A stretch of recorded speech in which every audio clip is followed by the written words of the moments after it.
Let me begin by busting a myth. Effective public speaking does not require talent.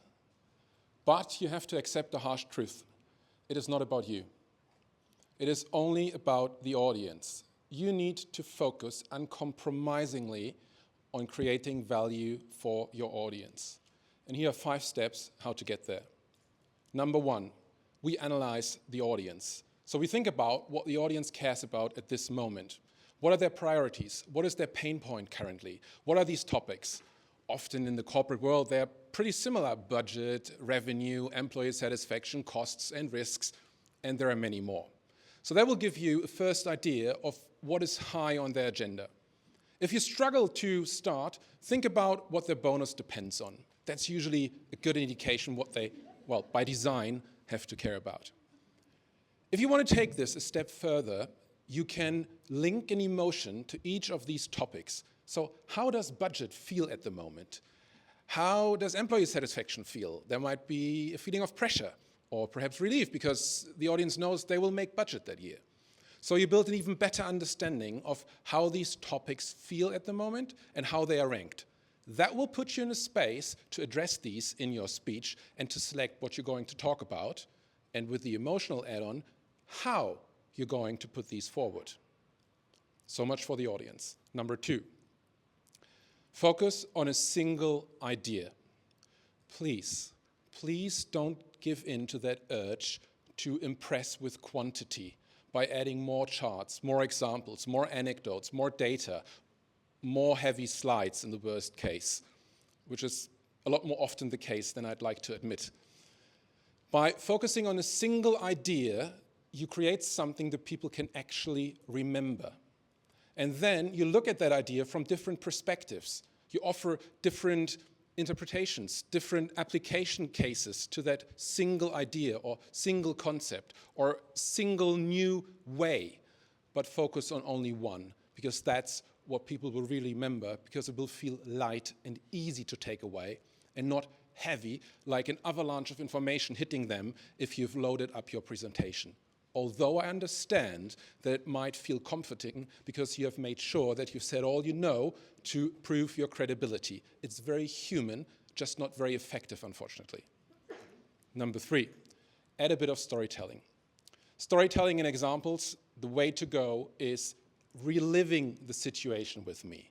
Don't explain to me what happened 5 months ago. Stand with me in the moment, reliving it with me, bringing it to life. If you use analogies, which I count into storytelling, make sure the analogy is intuitive to your audience. It needs to be something they very easily understand. For example, we've heard Elise tonight who used the musicians as an analogy. And then there is metaphors. Metaphors are brilliant because they are pictures expressed in words. Make sure they are vivid, real, memorable images you use. A complex and perhaps even in a long way explained image might be nice in your mind. It is very hard to retain for the audience. So if you go for metaphors, keep it clear, vivid, and simple. Number 4, you add a bit of delivery skills. I would like you to focus first and foremost on pauses, because it is the single most effective thing you can say, or not say for that matter. There's even a song from 1999, which probably most of us grew up with, that says it all. As Ronan Keating, who sang, "You say it best when you say nothing at all." And it really applies to public speaking as well. And then there's melody.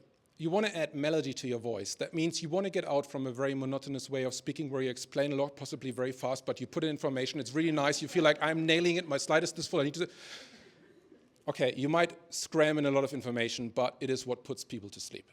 So you want to add melody, meaning you might be a bit excited and put in more energy at some space, and then you might slow down because you're actually getting to something which is critically important. That is melody. That makes people want to listen. And then you come to number 5, which is really said in a single word: practice.